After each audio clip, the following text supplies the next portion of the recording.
Buenas, queridos alumnos. Soy Eladio Acevedo, profesor del máster de auditoría del CEF UDIMA, de la Universidad UDIMA a distancia de Madrid. Imparto la asignatura de marco legal, normas internacionales de auditoría y normas de ética e independencia. Y vamos a realizar una breve sesión de repaso preparatoria de los exámenes finales. Estos apuntes que estáis visualizando los tendréis a vuestra disposición, aunque para preparar el examen es fundamental que acudáis al material didáctico que se os ha facilitado en la asignatura. Todas las preguntas tipo test están obtenidas de ese material, ¿vale? Con lo cual, este material que os voy a presentar ahora no es el material didáctico que se os facilitó en la asignatura, sino que es un material complementario que me sirve a mí de guía para poder hacer esta sesión de repaso. Vamos con el capítulo 1, Introducción y marco legal de la auditoría. La auditoría de cuentas se tiene que realizar con sujeción a la normativa reguladora de la actividad de auditoría de cuentas en España, que está compuesta por la ley de auditoría, el reglamento que lo desarrolla, las normas de auditoría, las normas de ética e independencia y las normas de control de calidad interno. Las actuaciones profesionales del auditor de cuentas. La auditoría de cuentas es una actividad consistente en la revisión y verificación de las cuentas anuales, así como de otros estados financieros o documentos contables, elaborados con arreglo al marco normativo de información financiera que resulte de aplicación, y siempre que dicha actividad tenga por objeto la emisión de un informe sobre la fiabilidad de dichos documentos que pueda tener efectos frente a terceros. El efecto de los elementos integrantes de las cuentas anuales, que como acabo de decir tiene que reflejar la imagen fiel, y el informe del auditor tiene que poner de manifiesto si esas cuentas reflejan o no la imagen fiel. Pues con respecto al balance hay que analizar el patrimonio y la situación financiera. Con respecto a la cuenta de pérdidas y ganancias, el resultado de las operaciones. La memoria contiene estado de cambios explicativos, son notas explicativas. El estado de cambios de patrimonio neto lo que muestra es el movimiento de las partidas integrantes del patrimonio neto, y el estado de flujos de efectivo lo que el auditor tiene que verificar es si ese estado de flujos de efectivo refleja la imagen fiel de los flujos de efectivo que se han producido durante el periodo. También comprenderá la verificación del informe de gestión, cuando este informe de gestión acompaña las cuentas anuales. Como sabéis, el informe de gestión no forma parte integrante de las cuentas anuales. Y la misión del auditor es dictaminar sobre su concordancia con dichas cuentas anuales y su contenido es conforme con lo establecido en la normativa de aplicación, que es la Ley de Sociedades de Capital. Vamos a analizar cuál es la obligación de auditar. Deberán ser revisados, es decir, auditados por el auditor de cuentas, las cuentas anuales y el informe de gestión de las sociedades que durante 2 ejercicios consecutivos tengan una cifra de total de activos superior a 2.850.000 euros, importe neto de la cifra de negocios 5.700.000 euros y total plantilla media 50 trabajadores. Tienen que cumplir o dejar de cumplir durante 2 ejercicios consecutivos 2 de estos 3 límites, ¿vale? Y si en el primer ejercicio social, en el de la constitución de la sociedad, se superarán 2 de estos 3 límites, también existiría la obligación de auditar. ¿Quién tiene que realizar la auditoría de cuentas? Pues la auditoría de cuentas tiene que ser necesariamente realizada por un auditor de cuentas o sociedad de auditoría, mediante la emisión del correspondiente informe de auditoría con sujeción a los requisitos y formalidades establecidas en la normativa reguladora de la actividad de auditoría de cuentas, que, como hemos dicho, está formada por la ley de auditoría, el reglamento que lo desarrolla, las normas de auditoría, las normas de ética e independencia, las normas de control de calidad interna. De cara al examen es importante que tengáis claro cuando se produce el nombramiento del auditor. Cuando la auditoría tiene carácter obligatorio, el nombramiento del auditor se tiene que producir necesariamente antes de la fecha de cierre del primer ejercicio a auditar. El acuerdo debe ser adoptado por el órgano competente para ello, que en una sociedad de capital será la junta de accionistas si es una sociedad anónima, o junta de socios si es una sociedad limitada. Y, muy importante, el periodo inicial y en un nombramiento el periodo inicial no puede ser inferior a 3 años ni superior a 9 años, a contar desde la fecha en que se inicie el primer ejercicio a auditar. Y aquí tenéis un cuadro donde se muestra que cuando la auditoría tiene carácter obligatorio, el plazo de nombramiento antes del fin del ejercicio a auditar, por un periodo de tiempo inicial que no puede ser inferior a 3 años, por eso tiene que ser mayor a 3 años y menor a 9 años, menor o igual. Y el acuerdo lo tiene que adoptar la Junta de Accionistas. Mientras que cuando la auditoría tiene carácter voluntario, no hay plazo mínimo ni máximo, ¿vale? Y el acuerdo puede ser adoptado por cualquier órgano con poderes para poder hacerlo. Es importante que tengáis en cuenta que cuando la auditoría sea realizada, los auditores designados sean personas físicas, tendrán que nombrarse tanto suplentes, personas físicas o jurídicas, es decir, auditores de cuentas o sociedades de auditoría, como auditores, personas físicas hayan sido designadas. Es lo que se denomina como, o se conoce como auditor suplente. También es importante que tengáis en cuenta que no se podrá revocar a los auditores antes de que finalice el periodo para el que inicialmente fueron nombrados, a no ser que medie justa causa. Con respecto al nombramiento del auditor por el registro mercantil, que es una especialidad o una situación especial, el registrador mercantil puede nombrar auditor de oficio o cuando lo soliciten los administradores, un socio o un comisario del sindicato de accionistas, o a solicitud de socios que representen el 5% del capital social. ¿Y cuándo se produce este nombramiento? Pues cuando la Junta no nombra auditores antes de finalizar el ejercicio a auditar, debiendo hacerlo, cuando la persona nombrada no acepta, no puede cumplir, entonces en este caso pueden solicitar al auditor tanto el administrador como cualquier socio o el comisario de accionistas en las sociedades anónimas, pueden solicitar del registrador mercantil el nombramiento de auditor. Y en sociedades no obligadas a auditor pueden solicitar, en sociedades no obligadas a auditar pueden solicitar auditor los socios que tengan más del 5% del capital social, siempre y cuando no hayan transcurrido 3 meses desde la fecha de cierre. Ya hemos visto que cuando la auditoría tiene carácter obligatorio, los auditores de cuentas y las sociedades de auditoría tienen que ser contratados por un periodo de tiempo determinado inicialmente que no podrá ser inferior a 3 años ni superior a 9 años, a contar desde la fecha en que se inicie el primer ejercicio a auditar. Aquí veis, cuando la auditoría tiene carácter obligatorio en este gráfico, como el periodo mínimo tiene que ser igual a 3 años, cabe la posibilidad de que el nombramiento sea por 4, por 5, por 6, por 7, por 8 años y el máximo por el periodo por el que podría ser nombrado el auditor sería de 9 años. Mientras que en el siguiente gráfico, cuando la auditoría tiene carácter voluntario, cualquiera de estas posibilidades, 1 año, 2 años, 3, 4, 5, 6, 7, 8, 9 o periodos superiores a 9 años es posible. Una vez agotado el periodo inicial, mínimo 3, máximo 9 si la auditoría tiene carácter obligatorio, puede ser renovado el nombramiento de auditor. Y la renovación puede producirse de dos maneras, una renovación expresa o una renovación tácita.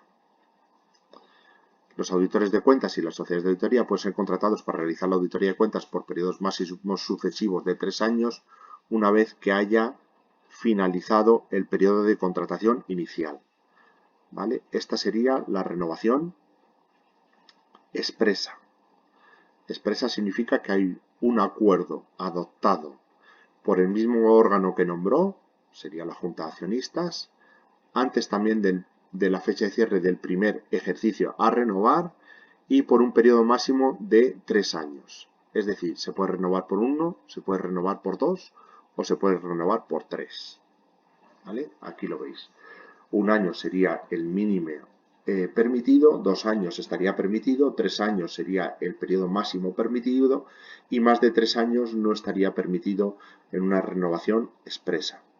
¿Vale? Y no hay límite de renovaciones. Me pueden renovar 3 años, luego pueden renovar otros 3, pueden renovar otros 3 y pueden renovar otros 3 y así indefinidamente. O 1 año, otro año, otro año, otro año. ¿Vale? ¿vale? Y cuando la auditoría no reviste el carácter de obligatorio, pues el periodo no hay plazo, ¿vale? A diferencia de cuando la auditoría tiene carácter obligatorio. Y el acuerdo no tiene por qué ser adoptado por la Junta General, sino por cualquier órgano con poderes. Es exactamente igual, los mismos requisitos que con el nombramiento. Vamos a ver una situación un tanto especial, que es la de cuando el contrato de auditoría queda tácitamente prorrogado. Ojo, muy importante, por un plazo de 3 años, si a la finalización del periodo de contratación inicial o de la prórroga del periodo de contratación inicial, ni el auditor de cuentas o la sociedad de auditoría ni la entidad auditada manifiestan su voluntad en contrario antes de que finalice el último ejercicio porque fueron inicialmente contratados o anteriormente prorrogados. El periodo es por 3 años, de tal manera que 1 año no está permitido, 2 no está permitido, 3 está permitido sin límite de renovaciones y más de 3 no estaría permitido. ¿Vale? Adicionalmente, para que el contrato quede tácitamente prorrogado, se deben cumplir con las siguientes formalidades: informar de la prórroga tácita a la Junta General de Socios y comunicar la prórroga en el registro mercantil correspondiente al domicilio social de la entidad auditada mediante acuerdo o certificado suscrito por quien tenga competencia legal o estatutaria en la entidad auditada en un plazo que no podrá ir más allá de la fecha en que se presenten para su depósito las cuentas anuales auditadas correspondientes al último ejercicio del periodo contratado. Y aquí veis una comparación entre la prórroga expresa y la prórroga tácita. En la expresa, la renovación puede ser por 1 año, puede ser por 2, puede ser por 3, pero no puede ser más de 3. Y en una prórroga tácita, pues, no puede ser por 1 año, no puede ser por 2, tiene que ser por 3 y no puede ser por más de 3. Otro aspecto también que es importante que repasemos de cara al examen es el cese del auditor o revocación, también se entiende por revocación, o rescisión. Cese, revocación, rescisión son sinónimos. Y lo que nos dice la Ley de Auditoría de Cuentas, el reglamento que lo desarrolla, también lo establece la Ley de Sociedades de Capitales, que no podrá rescindirse el contrato de auditoría o revocarse el nombramiento de auditor por los órganos competentes durante el periodo de contratación inicial o antes de que finalice cada uno de los trabajos para los que fueron contratados, una vez finalizado el periodo inicial sin que medie justa causa. Es decir, no está permitido rescindir el contrato de auditoría o revocar el nombramiento del auditor si no media justa causa, sin perjuicio de unas circunstancias que vamos a ver ahora, que es la no emisión del informe de auditoría o la renuncia por parte del auditor a continuar con el contrato de auditoría. ¿Cuáles son las diferencias entre rescisión y revocación? Pues lo que se rescinde es el contrato de auditoría y lo que se revoca es el nombramiento del auditor. Pero en realidad estamos hablando de lo mismo, cesar al auditor. ¿Vale? Y es importante que cuando se produce la rescisión del contrato de auditoría o la revocación del nombramiento de auditor por los órganos competentes, es decir, la Junta de Accionistas, esta rescisión del contrato o revocación del nombramiento debe ser comunicada al ICAC en un plazo máximo de 15 días por la entidad auditada y por el auditor.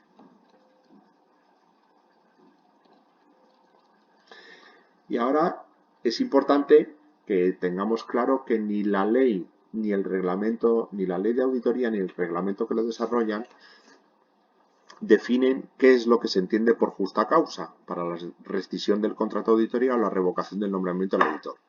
Sin embargo, sí definen que no son justa causa para la rescisión del contrato de auditoría o la revocación del nombramiento. Y son divergencias de opiniones sobre tratamientos contables o procedimientos de auditoría. ¿Vale? Estas, de forma clara, no pueden ser invocadas por la Junta de Accionistas como justa causa para rescindir el contrato de auditoría o revocar el nombramiento del auditor. Y son, vuelvo a repetir, divergencias de opiniones en los tratamientos contables de determinados hechos económicos o en la aplicación de determinados procedimientos de auditoría. Cuando se produce la sustitución del auditor de cuentas o sociedad de auditoría en la entidad, el auditor de cuentas o sociedad de auditoría predecesora, que es el que ha sido cesado en sus funciones o bien que ha terminado, puede ocurrir que haya terminado ya su mandato y no se ha renovado al vencimiento ese mandato, debe permitir el acceso al auditor de cuentas o sociedad de auditoría sucesora a toda la información relacionada con la entidad auditada. Es importante que tengáis claro que tratándose de auditorías de interés público, que son fundamentalmente de empresas reguladas, bien por la CNMV, reguladas, supervisadas, Banco de España y Dirección General de Seguros y Fondos de Pensiones, así como otro tipo de empresas que también son consideradas como de interés público por razón de tamaño, ¿vale? Una vez transcurridos 5 años desde el contrato inicial, será obligatoria la rotación de los auditores principales responsables del trabajo de auditoría, debiendo transcurrir en todo caso un plazo de 3 años para que dichas personas puedan volver a participar en la auditoría en la entidad auditada. El auditor de cuentas o sociedad de auditoría pueden dejar de emitir el informe de auditoría o renunciar a continuar con el contrato de auditoría por la existencia de justa causa y siempre que se encuentre en presencia de alguna de las siguientes circunstancias. Existencias de amenazas que puedan comprometer de forma grave su independencia o objetividad o imposibilidad absoluta de realizar el trabajo encomendado por circunstancias no imputables al propio auditor. Repito, el auditor puede dejar de emitir el informe de auditoría o renunciar a continuar con el contrato de auditoría cuando exista justa causa y siempre que se encuentre en presencia de las siguientes circunstancias. Existencia de amenazas que pudieran comprometer de forma grave su independencia o objetividad o imposibilidad absoluta de realizar el trabajo encomendado por circunstancias no imputables al propio auditor. Y aquí tenéis un gráfico donde se reflejan las circunstancias que impiden al auditor emitir el informe de auditoría. Justa causa, amenazas a la independencia y objetividad e imposibilidad absoluta de realizar el trabajo por causas no imputables. ¿Cuándo se encuentra el auditor ante una imposibilidad absoluta de realizar el trabajo encomendado? Pues cuando ocurra alguna de las siguientes circunstancias. Cuando la entidad auditada no haga entrega al auditor de las cuentas anuales formuladas objeto de examen siempre que éste haya requerido su entrega por escrito, o cuando existan situaciones excepcionales que impidan al auditor realizar su trabajo en sus aspectos sustanciales y que no sean imputables al auditor de cuentas y que sean distintas de las de carácter técnico.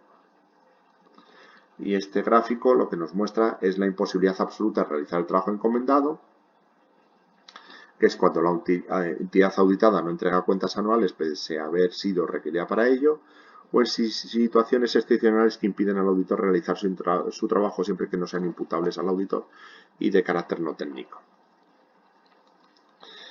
Y sobre la falta de entrega de las cuentas anuales, la renuncia a la emisión del informe de auditoría se producirá cuando haya transcurrido más de un año desde la fecha de referencia de las cuentas anuales, es decir, si estamos auditando ahora las cuentas anuales del ejercicio 2019, su fecha de referencia es el 31 de diciembre del 2019 y habría que esperar hasta el 31 de diciembre del 2020 para ver si no nos han entregado esas cuentas anuales y en ese caso renunciar a la emisión del informe de auditoría.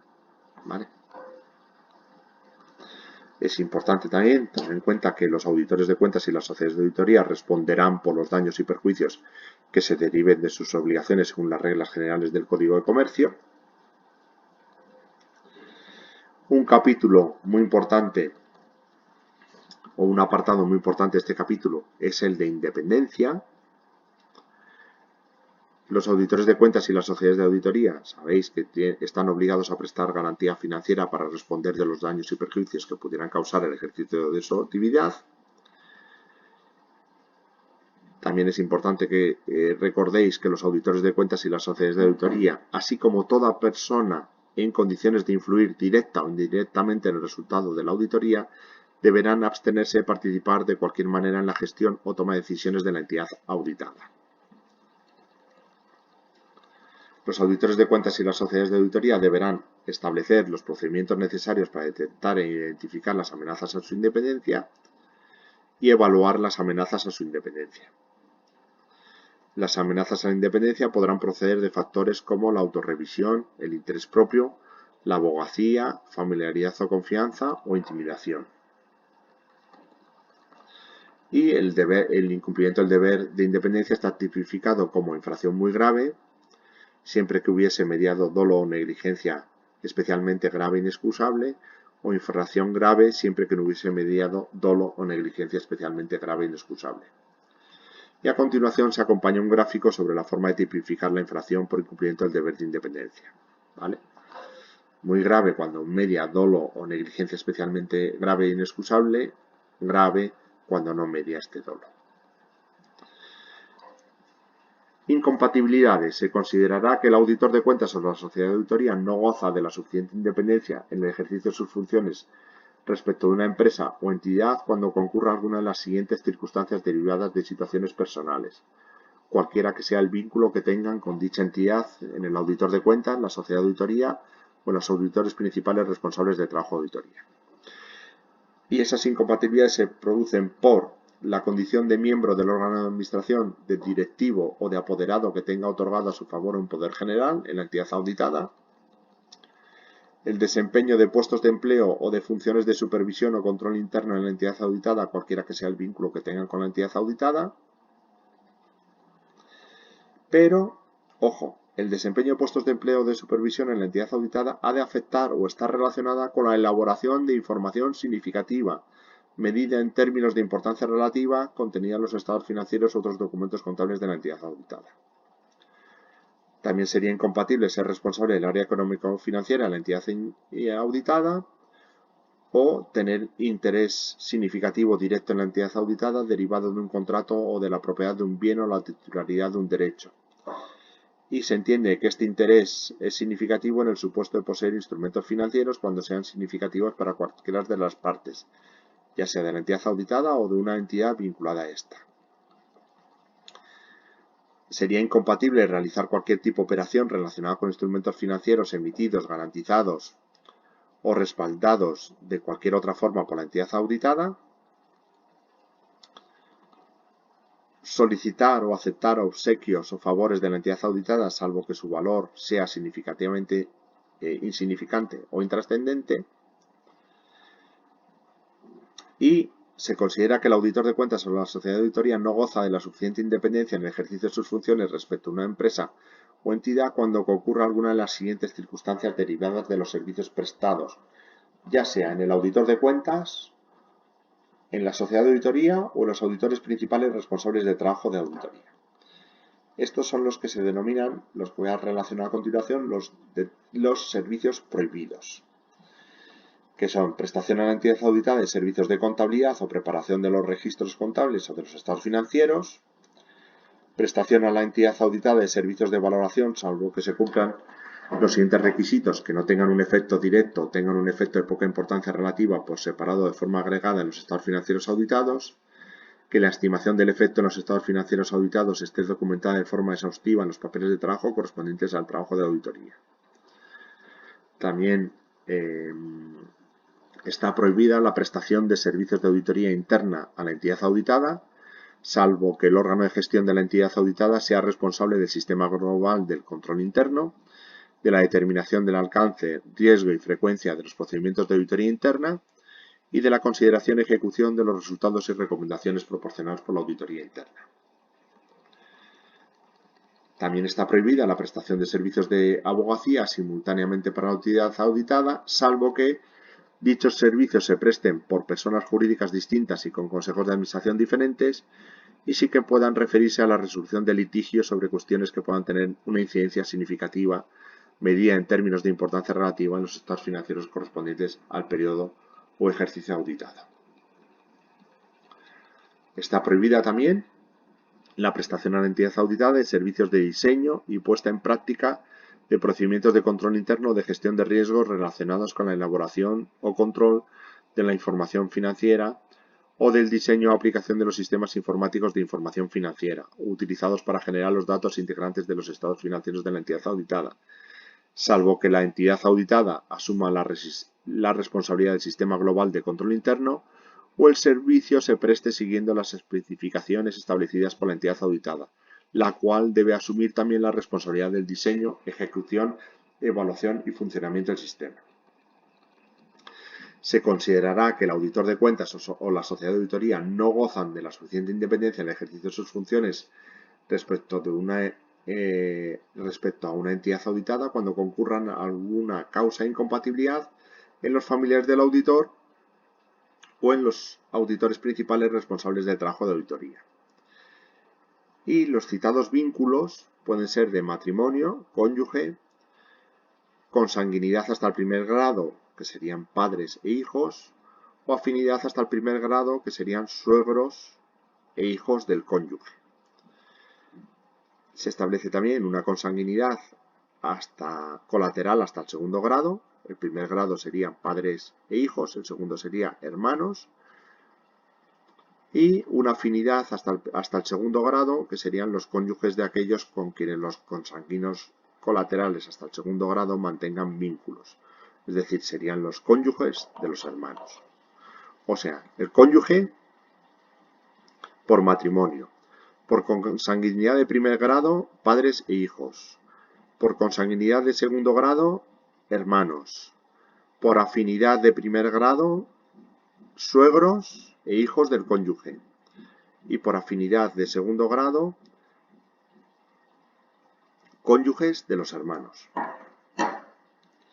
Y aquí tenéis un gráfico, primero vínculo, padres, hijos, suegros, hijos políticos, ya sea por familiaridad, padres e hijos, por afinidad, suegros e hijos políticos. De segundo, hermanos, abuelos, nietos y cuñados. Y ya tercero y cuarto, que serían tíos, bisabuelos, bisnietos, sobrinos, primos y demás, no afectan a la independencia del auditor. ¿Vale? El periodo en el que se debe observar o se puede producir la incompatibilidad derivada de la prestación de servicios se producirá cuando dichos servicios se presten en el periodo comprendido desde el inicio del ejercicio al que correspondan las cuentas anuales o los estados financieros u otros documentos contables hasta la fecha en que el auditor de cuentas o la sociedad de auditoría finalice el trabajo de auditoría. Y tratándose de incompatibilidades derivadas de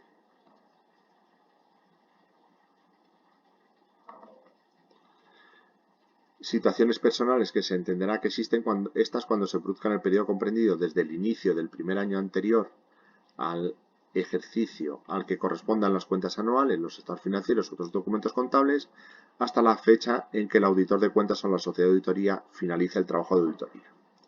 Y a continuación se acompaña un gráfico sobre el periodo de cómputo temporal cuando la duración del ejercicio sea coincidente con el año natural.